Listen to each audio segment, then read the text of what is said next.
अस्सलाम वालेकुम। Doctor Mohammad Riaz veterinary clinic and pharmacy चौक शादीपुर लाहौर।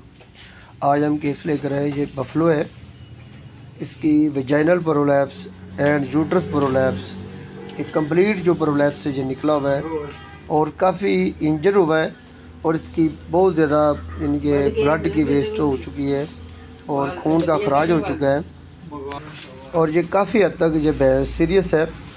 तो रात के 12 बजे हमने इसका जब फ़ोन सुना कस्टमर का, तो हमने आकर देखा काफ़ी हालत सीरियस थी।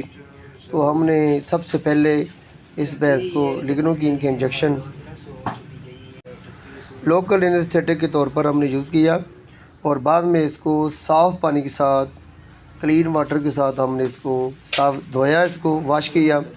वॉश करने के बाद हमने इसको पिछली टांगों के नीचे तूड़ी का भूसा, गंदम का जो भूसा होता है उसका भरा हुआ कोई लेकर बोरी की शक्ल में हमने रखा ऊपर और इसको ऊपर करने के लिए हमने कोशिश की। ये देखो, ये भैंस खड़ी भी हुई है, लेकिन ये भैंस खड़े होते ही गिर गई है। इसकी टांगों में इतनी ताकत नहीं है, कुव्वत नहीं है ये इतना टाइम तक खड़ी हो सके। ये हमने अभी इसको वॉश भी करना है और एंटीसेप्टिक सोल्यूशन के साथ हमने वॉश भी करना है और इसके साथ हमने इसकी गंदगी वगैरह को भी साफ़ करना है और लिग्नोकीन के इंजेक्शन भी हमने लगाना था। तो जब हमने इसके पास ही ठहरे तो ये भैंस खड़ी हो चुकी थी और खड़ी बिल्कुल आर्जी तौर पर ही खड़ी हुई, लेकिन जब ये बैठी तो हमने फिर तूड़ी का जो बोरी वगैरह है वो हमने नीचे रख कर इसका जो पिछला दोनों टांगों का हिस्सा है वो हमने खड़ा किया, ऊपर किया, ऊंचा किया।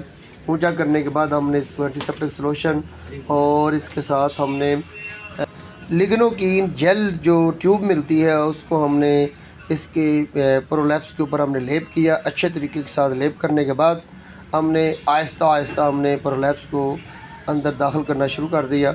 वजाइनल से होता हुआ ये प्रोलैप्स इंट्रायूट्राइन पे हमने इसको एब्डोमिनल कैविटी में हमने इसको फिट कर दिया।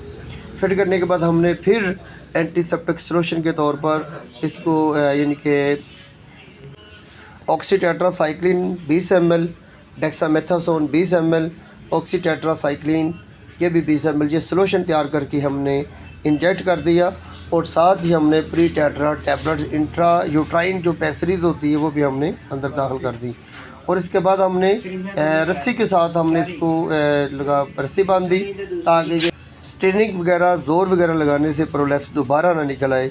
और ये हम 24 से 36 घंटे तक ये हम रस्सी लगाए रखते हैं और इसके बाद हम खोल देते हैं। और एंटीबायोटिक इंजेक्शन हम जो गर्दन पे लगाते हैं उसमें हम लगाते हैं मॉक्सेसिलिन 40 ml देते हैं और प्री माइक्रोसिन का इंजेक्शन हम 40 ml देते हैं और पेन किलर के तौर पर हम फ्लूटो का इंजेक्शन जो वो हम 20 ml देते हैं और ताकत के तौर पर हम इंट्रावीनस मेलफोन सी 300 ml की बोतल लगाते हैं।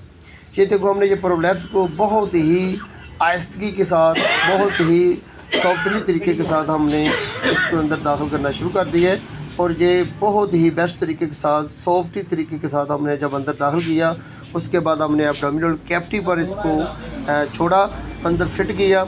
इंजेक्ट करने के बाद हमने फिर ये सारा जो एंटीबायोटिक इंजेक्शन वगैरह लगाए, मेलफोन सी लगाई और इसके बाद ये भैंस खड़ी हो चुकी थी और ये चारा वगैरह और जुगाली वगैरह भी कर रही है। अब ये भैंस बिल्कुल ठीक है। इस तरीके के साथ अगर हम ये काम करेंगे तो हमें इंशाल्लाह ताला मुस्बत रिज़ल्ट मिलेंगे, बेहतर रिज़ल्ट मिलेंगे। और एंटीबायोटिक इंजेक्शन जो है तकरीबन 3 से 5 दिन तक लगाते हैं और साथ खून की कमी नीमिया के तौर पर हम एनरसेल की बोतल देते हैं 250 ml, यानी कि कोई एक दिन का वक्फ़ा छोड़कर। और इसके बाद हम एंटीबायोटिक इंजेक्शन जो है मॉक्सेसिलिन और फ्लोनेक्स मैग्लोमीन और प्री माइक्रोसिन के इंजेक्शन जो है वो तकरीबन 5 दिन तक हम इंट्रामस्कुलर तौर पर यूज़ करते रहते हैं, जिससे जानवर के अंदर बैक्टीरियल इन्फेक्शन जो होती है वो नहीं फैलती, जानवर जो रिलैक्स रहता है। और इंट्रायूट्राइन जो टैबलेट्स है, पैसरीज है, वो भी हम 3 दिन तक इंट्रायूट्राइन भी रखते रहते हैं ताकि जानवर के अंदर इन्फेक्शन या फिर टॉक्सिन वगैरह ना फैल जाए। और टेटनस का इंजेक्शन जो होता है वो लाजमी हम यूज़ करते हैं। 5 एम्प्यूल जो होते हैं वो जानवर को एंटी टेटनस सीरम के लाजमी यूज़ करने चाहिए और करते हैं।